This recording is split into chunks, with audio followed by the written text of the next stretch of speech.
Hello प्यारे बच्चों, पिछले वीडियो में हमने दो चर वाले रैखिक समीकरण युग्म के प्राथमिक सिद्धांत समझे थे। समीकरण क्या होते हैं, रैखिक समीकरण क्या है और दो चर में एक समीकरण क्या है, युग्म क्या है, ये सभी चीजें हमने सीखी थी। एक मैंने ग्राफ भी बताया था थोड़ा बाद में जल्दी से कि हम दो के ग्राफ हम कैसे खींचेंगे। अब प्रश्नावली है, उस प्रश्नावली इसी की पहली, तो पहली प्रश्नावली में किताब अपने पास रखोगे आप लोग। मैं अभी सवाल बता रहा हूं उसके। देखिए पहली प्रश्नावली में जो प्रश्नावली 3.1 है, क्या है इसमें पहला प्रश्न है। अब मैं प्रश्न यहां लिखूंगा नहीं क्योंकि प्रश्न इसमें बड़े बड़े हैं, थ्योरेटिकल प्रश्न, तो डायरेक्ट हल लिखूंगा। जब मैं पढ़ूं तो अपने पास किताब रखनी है आप लोगों को और उसको समझना है। सवाल की भाषा अच्छे से समझनी है, अगर सवाल की भाषा नहीं समझी तो कुछ समझ में नहीं आएगा। तो देखिए क्या दिया है, पहला प्रश्न है, आफताब अपनी पुत्री से कहता है 7 वर्ष पूर्व मैं तुमसे 7 गुनी आयु का था, अब से 3 वर्ष बाद मैं तुमसे केवल 3 गुनी आयु का रह जाऊंगा। इस स्थिति को बीजगणितीय एवं ग्राफीय रूपों में व्यक्त कीजिए। देखिए इस प्रकार के जो प्रश्न होते हैं, ये जो प्रश्न हमारा आया है इसमें कहीं पे भी वर्तमान आयु की बात नहीं हुई है, ना आफताब की ना उसकी पुत्री की। क्योंकि जब हमें वर्तमान आयु पता होगी तभी, जैसे आज मैं अपनी बात करूं, मान लो मैं 30 साल का हूं, अब वर्तमान आयु मेरी 30 साल है, तो 7 साल पहले कितने का होगा, 23 साल का। भाई जो वर्तमान आयु है उसमें से घटा दिया हमने। आज मैं अगर 30 साल का हूं तो 7 साल पहले कितने का होगा, इसमें से 7 साल कम कर दो, कितने के हो गए, 23 के, माइनस ही तो होंगे। अब हमसे ये कहा जाए कि अभी मैं 30 साल का हूं और 3 साल बाद कितने का हो जाऊंगा, तो फिर इसमें 3 क्या हो जाएंगे प्लस, तो 33 साल हो गया। यानी जो वर्तमान आयु होती है उससे पहले की उम्र हमें निकालनी है तो उसमें क्या करते हैं, घटा देते हैं, और आगे की निकालनी है तो जोड़ देते हैं। अब जो प्रश्न हमें दिया गया है उस प्रश्न में कहीं पे भी वर्तमान आयु की चर्चा नहीं है, तो हम इसको पहले बीजगणितीय रूप में कैसे व्यक्त करेंगे। तो देखिए, माना आफताब की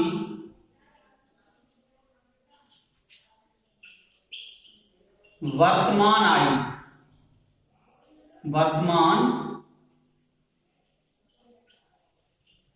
आयु x वर्ष है तथा उसकी पुत्री की वर्तमान आयु, उसकी पुत्री की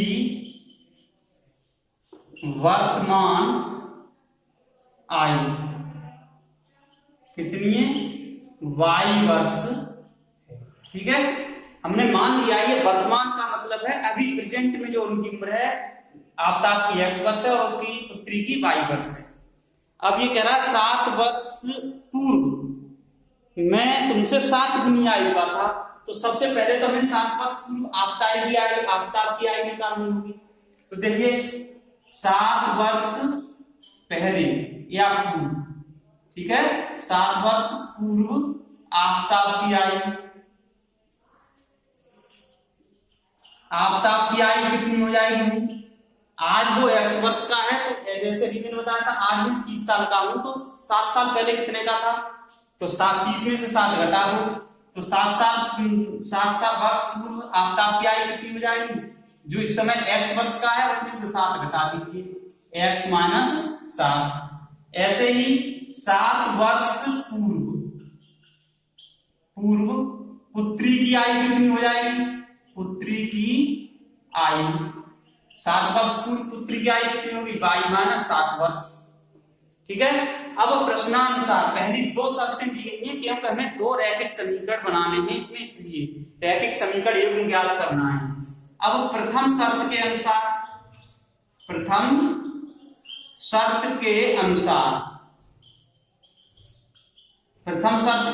क्या है, पहली शर्त के अनुसार क्या बोल रहा है आफ्ताब अपनी पुत्री से कह रहा 7 वर्ष पूर्व मैं तुमसे 7 गुनी आयु का था, यानी अपनी बेटी से 7 गुनी आयु का था। अब हमें 7 वर्ष पूर्व इसकी उम्र, बेटी की उम्र इसकी उम्र के बराबर करनी है, यानी दोनों को बराबर करना है। तो देखो इसके दो तरीके होते हैं, x माइनस 7 बराबर, या तो हम पुत्री की आयु को 7 गुना कर दें y माइनस 7, या इसमें 7 से भाग दे दें तो बराबर हो जाएगा। जैसे मेरे पास 10 रुपए हैं और दूसरे के पास 5 रुपए हैं, अब दोनों बराबर करने हैं तो उसके लिए या तो मुझसे 5 रुपए छीन दिए जाएं तो बराबर बराबर हो जाएंगे, या उस पर 5 रुपए बढ़ा दिए जाएं, यही तो होगा। तो देखिए यहाँ पे ये क्या आ गया, पहली जो शर्त थी प्रश्न की वो क्या आ गई, 7 वर्ष पूर्व 7 गुनी। अब इसको हमने पुत्री की आयु को 7 गुना कर दिया, क्योंकि ये 7 गुना बड़ा था तो इसको 7 गुना कर दिया, तो दोनों की आयु कैसी हो गई, बराबर, इसलिए बीच में बराबर का चिन्ह आ गया। अब इसका इधर गुणा कर देंगे, x माइनस 7 बराबर 7y माइनस 49, 7 का 7 गुना हो गया, y में हो गया।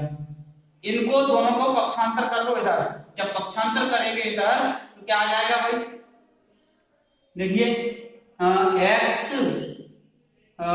ये 7y घन का है, इधर आके हो जाएगा ये घन का, माइनस 7y, और ये कितना है हमारा, माइनस का 7 है, और ये इधर लाएंगे तो प्लस का हो जाएगा 49 बराबर 0।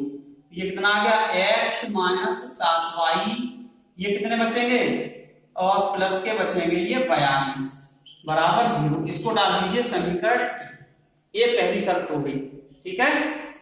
अब पुनः हमें इधर लिख रहा हूं, यहां पर एक बार में प्रश्न नहीं आएगा, 2 बार बताना है। पुनः दिया है, पुनः हमें क्या दिया गया है, अब फिर प्रश्न पढ़ेंगे। अब कह रहा है कि अब से 3 वर्ष बाद, यानी आज जो उम्र है उसके 3 साल बाद आफ्ताब अपनी पुत्री की आयु का 3 गुना रह जाएगा केवल। तो देखिए 3 वर्ष बाद आफ्ताब की आयु क्या हो जाएगी, आफ्ताब की आयु कितनी हो जाएगी, अभी कितनी है उसकी, x वर्ष है वर्तमान में। अब x वर्ष वर्तमान में है तो अब के 3 साल बाद, जैसे अभी मैं 30 साल का हूं तो 3 साल बाद कितने का हो जाऊंगा, 33 का, तो 3 जुड़ी तो जाएंगे, तो ये कितनी हो जाएगी, x प्लस 3 हो जाएगी। 3 वर्ष बाद पुत्री की आयु, 3 वर्ष बाद पुत्री की आयु कितनी हो जाएगी, पुत्री की आयु ये हो जाएगी y प्लस 3, कितनी हो जाएगी, y प्लस 3 वर्ष बाद। अब दूसरी शर्त क्या दी गई है, ठीक है, 3 वर्ष बाद आ गया। अब दूसरी शर्त के अनुसार, पहली शर्त के अनुसार तो हमने एक समीकरण बना लिया था, उसने ये कहा था कि 7 वर्ष पूर्व जो आफ्ताब की आयु थी वो अपनी पुत्री की आयु की 7 गुनी थी, तो उससे एक समीकरण मिल गई। अब 3 साल बाद के लिए दूसरी शर्त दी गई है हमें, तो दूसरी शर्त के अनुसार, दूसरी शर्त क्या है, दूसरी शर्त के अनुसार हमें अब फिर प्रश्न पढ़ना है। दूसरी शर्त क्या दी गई है हमें, दूसरी शर्त है अब से 3 वर्ष बाद मैं तुमसे केवल 3 गुनी आयु का रह जाऊंगा। अब कितना रह गया, अब तक 3 गुना पुत्री की आयु का, तो x प्लस 3 बराबर 3 गुना y प्लस 3, ये हो जाएगा। तो x प्लस 3 बराबर 3 गुना, अब हमने पुत्री की आयु को 3 गुना कर दिया, पुत्री की आयु को 3 गुना कर दिया, तो ये आफ्ताब की आयु के बराबर हो जाएगी, क्योंकि 3 गुना बड़ा है आफ्ताब। तो ये क्या हो जाएगा, आप देखो x प्लस 3 बराबर, इसका बराबर करते हैं 3y प्लस 9, इन दोनों को इधर पक्षांतर कर लो तो ये कितना हो जाएगा, देखो x माइनस 3y और प्लस के 3 माइनस के 9 बराबर 0। ये आ गया x प्लस 3y और माइनस 6 बराबर 0, ये आ गया समीकरण नंबर 2, ठीक है। ये तो हो गया हमारा बीजगणितीय निरूपण, इसका क्या हो गया, इस सवाल का बीजगणितीय निरूपण जो हमसे पूछा गया था। बीजगणितीय निरूपण के बाद हमसे एक चीज और पूछी गई है,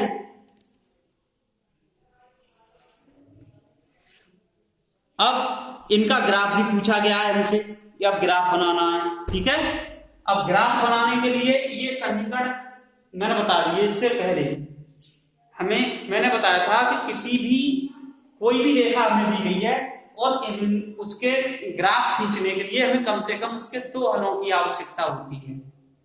तो अब 2 हलों की आवश्यकता है, तो यहां तक मैंने बता दिया। ये देखने के बाद अब एक बार क्यों साफ करना पड़ेगा, बोर्ड पे आएगा ये।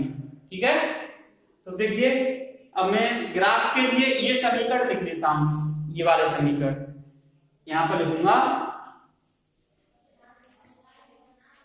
अतः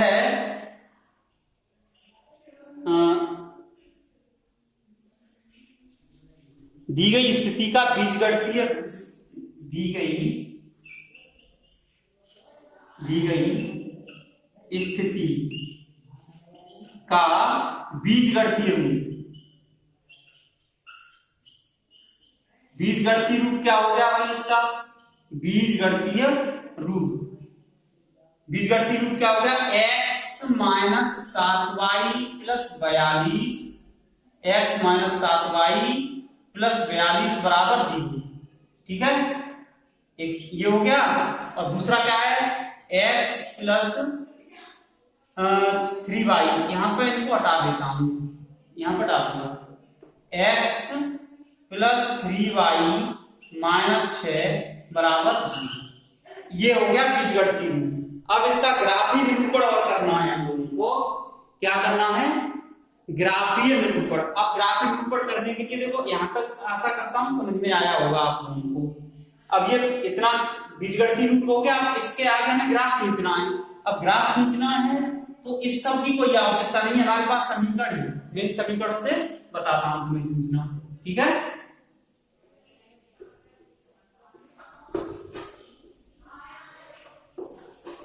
देखो अब ग्राफीय निरूपण के लिए, ग्राफीय निरूपण के लिए क्या करना है हमें? समीकरण 1 के 2 हल निकालने हैं। समीकरण 1 के 2 हल। अब वो 2 हल कौन कैसे निकालते हैं? जैसे तुम्हारी किताब में दिया है उस हिसाब से भी निकाल सकते हो। केवल 2 हलों की आवश्यकता होती है, एक x अक्ष पर हो, दूसरा y अक्ष पर। इसको समझने अच्छे से, कहीं ज्यादा डिटेल में जाने की जरूरत नहीं है। एक हल x अक्ष पर हो, दूसरा y अक्ष पर। हम ये भी जानते हैं, क्लास 9th में हमने ज्यामिति पढ़ा है कि x अक्ष पर y का मान 0 होता है और y अक्ष पर x का मान 0 होता है। तो देखिए ये समीकरण 1 है, तो समीकरण 1 के 2 हल। 1 में यहां पर लिख रहा हूं, समीकरण 1 में क्या रखना है? x बराबर 0 रखने पर, x बराबर 0 इसमें रखेंगे तो देखो 0 माइनस 7y प्लस 42 बराबर 0 हो गया। तो माइनस 7y बराबर माइनस 42 और इससे ये y बराबर कितना आ जाएगा? 6। तो एक हल क्या हो गया इसका? एक हल हो गया, x का ऑर्डिनेट पहले देखते हैं। एक हल हो गया 0,6 x, y के रूप में। x का मान कितना दिया आपने? 0। ये अपनी तरफ से दिया, इसके हल बहुत सारे होंगे। ठीक है, x, y के रूप में लिखते हैं तो x का मान 0 और y का मान 6। ठीक है, पुनः क्योंकि मैंने बताया था किसी भी समीकरण के 2 हल ज्ञात कर लो, एक x अक्ष पर हो, दूसरा y अक्ष पर हो। पुनः समीकरण 1 में क्या करना है हमें? समीकरण 1 में y बराबर 0 रखने पर, जब y बराबर 0 रखेंगे तो x का मान तो ऑलरेडी आना ही आना है। तो y बराबर 0 रखेंगे तो देखो क्या हो जाएगा, यहाँ पे x का तो x ही रहना है, इसमें लगाना है y बराबर 0। तो x की जगह तो x आएगा माइनस 7 गुणा 0 प्लस 42 बराबर 0। तो ये तो 0 हो जाएगा ये वाला पर, x प्लस 42 बराबर 0 बचेगा। ठीक है, x बराबर कितना आ गया? 42 आ गया। तो अब x का मान 42 है, y का मान कितना दिया था हमने? 0। दूसरा हल क्या हो गया इसका? दूसरा हल हो गया, क्या हो गया, 42,0। जितने भी बिंदु हम लिखते हैं या जितने भी हल हमें लिखने हैं वो सब x, y के रूप में ही लिखने हैं, ये ध्यान रखें। किस रूप में लिखने हैं, x, y के रूप में। अब समीकरण यहाँ पे एक तो ये आ गया, समीकरण 1 के 2 हल हो गए, समीकरण 2 के 2 हल, समीकरण 2 के 2 हल निकालने हैं। तो वही समीकरण 2 में x बराबर 0 रखने पर, अब इसमें x बराबर 0 रखेंगे इस वाले समीकरण में, तो x की जगह तो 0 आ जाएगा, प्लस 3y माइनस 6 बराबर 0 आ गया। तो 3y बराबर कितना आ गया, 6, y बराबर कितना आ जाएगा, 2, y का मान आ गया। एक हल क्या हो गया, एक हल हो गया हमारा, x का मान कितना है, 0, और y का मान कितना है, 2। हमेशा हल कैसे लिखते हैं, बार बार मैं इस बात को इसलिए कह रहा हूं कि x, y के रूप में लिखते हैं, तो x का मान पहले, y का मान बाद में। पुनः समीकरण 2 में क्या लगाना है हमें, y बराबर 0 रखने पर, y बराबर 0 रख दीजिए हिसाब से समीकरण 2 में। जब y बराबर 0 रखेंगे तो x तो 0 होना नहीं है, x ही रहेगा, प्लस 3 गुणा 0 माइनस 6 बराबर 0। तो x माइनस 6 बराबर 0, x बराबर कितना आ गया, 6, क्योंकि ये वाला पद 0 हो गया। दूसरा हल क्या हो गया इसका, दूसरा हल हो गया क्या, x, y, x का मान कितना है, 6, y का मान कितना है, 2, सॉरी y का मान कितना है, 0 दिया था हमने, y का मान 0। तो इस प्रकार के हल हर एक सवाल में जिसमें हमें ग्राफिक निरूपण करना है, प्रत्येक सवाल में जिनमें ग्राफिक निरूपण करना है, उन सभी सवालों में हमें क्या करना है कि एक x अक्ष पर हल लेंगे, दूसरा y अक्ष पर हल लेते हैं, ठीक है, इस प्रकार के हल लेंगे, उसके बाद ग्राफ बनाएंगे। अब ग्राफ के लिए, क्योंकि हमारा मान यहां पर गलत हो गया, सॉरी, ये x प्लस 42 बराबर 0 है, तो x बराबर माइनस 42 आएगा, माइनस का 42,0। अब ये बड़े बड़े मान आ रहे हैं, अब ग्राफ बनाना है इसका।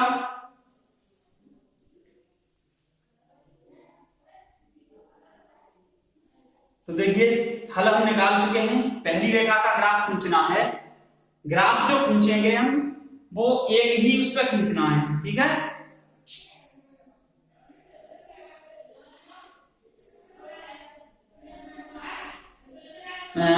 माइनस 42 आ रहा है, तो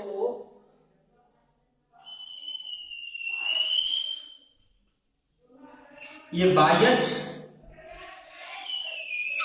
और ये आ गया हमारा x अक्ष, x डैश y डैश, ये मूल बिंदु हो गया, ठीक है। देखो क्योंकि इसमें मान कुछ बड़े बड़े आए हैं, एक मान ज्यादा बड़ा आया है, इसलिए मैं बड़ी बड़ी वैल्यू ले लेता हूं। जब बड़ी बड़ी वैल्यू ले लेंगे हम तो उससे आसानी रहेगी, क्योंकि 42 है तो 10-10 का ले लेता हूं तो ज्यादा ठीक रहेगा, ठीक है।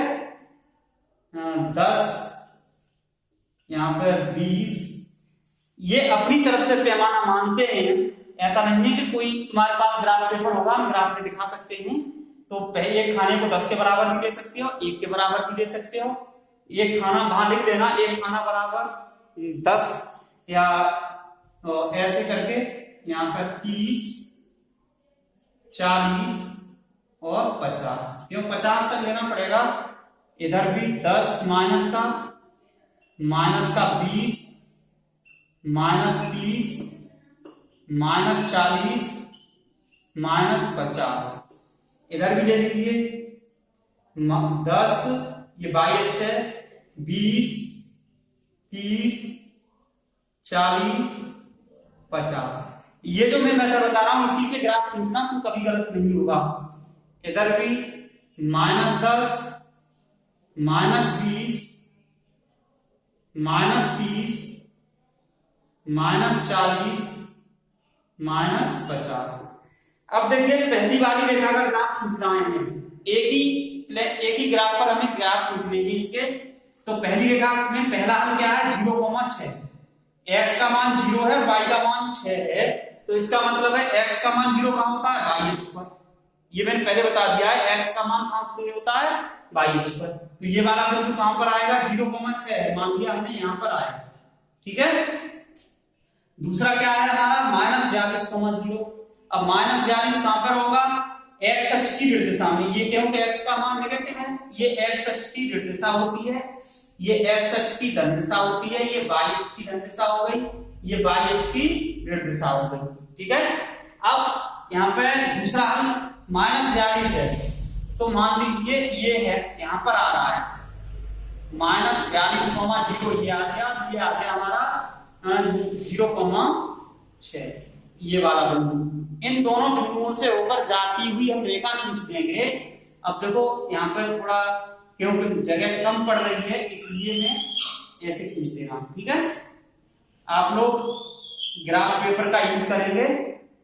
अब एक रेखा का ग्राफ मैंने खींच दिया, दूसरी के लिए पहला हल क्या है हमारा 0,2 है, यानी x का मान 0 है, y का मान कितना है 2, तो ये आएगा लगभग यहाँ पर, ठीक है 0,2। और दूसरा क्या है 6,0, x का मान कितना है 6 और y का मान कितना है 0, तो x का मान 6, y निर्देशांक 0 है तो वो x अक्ष पर होगा, वो भी धनात्मक है तो धन अक्ष पर होगा, तो ये हो जाएगा, ठीक है। अब हमें यहां से जाती हुई रेखा इन दोनों बिंदुओं से होकर जाती हुई रेखा खींचनी है, ठीक है। ये रेखा कट नहीं होनी चाहिए, ये ध्यान रखना।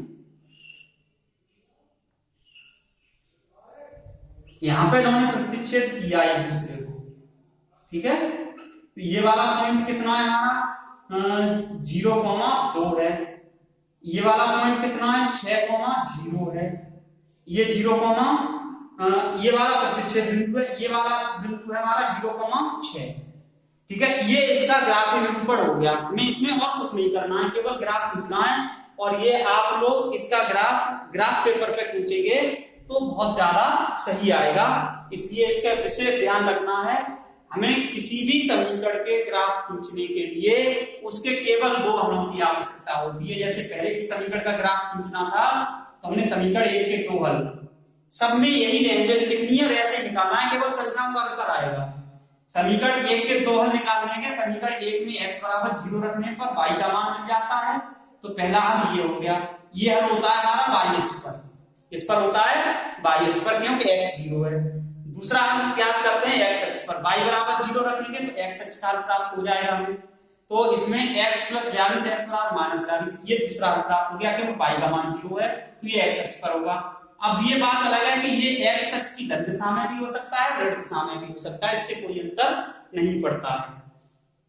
इन दोनों बिंदुओं को हमने एक को x अक्ष पर, दूसरे को y अक्ष पर दिखाया और बिंदुओं को मिलाती हुई पैमाने से रेखा खींच दी।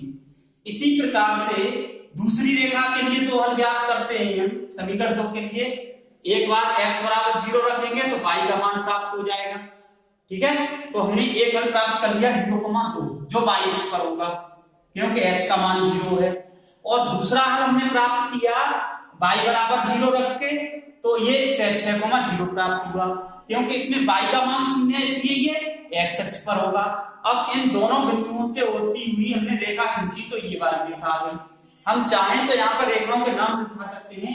ये वाली जो रेखा है वो है हमारी x + 3y - 6 बराबर 0, और ये वाली जो रेखा है वो है हमारी x - 7y + 42 बराबर 0। ये रेखाओं के नाम दिखाने से ये फायदा रहता है कि जो चेक कर रहा है सामने वाला देख रहा है वो एक बार में बता देगा कि ये ग्राफ सही है या गलत है।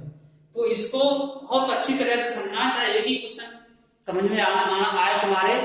तो पहले हमें क्या करना है, प्रत्येक प्रश्न में पहले उसको बीजगणितीय निरूपण करना है उसका, और उसके बाद उसका ग्राफीय निरूपण करना है। बीजगणितीय निरूपण करना है तो बीजगणितीय रूप ज्ञात करने के जो शर्तें हमें क्वेश्चन में दी गई हैं उनके हिसाब से बीजगणितीय रूप ज्ञात कर लिया हमने।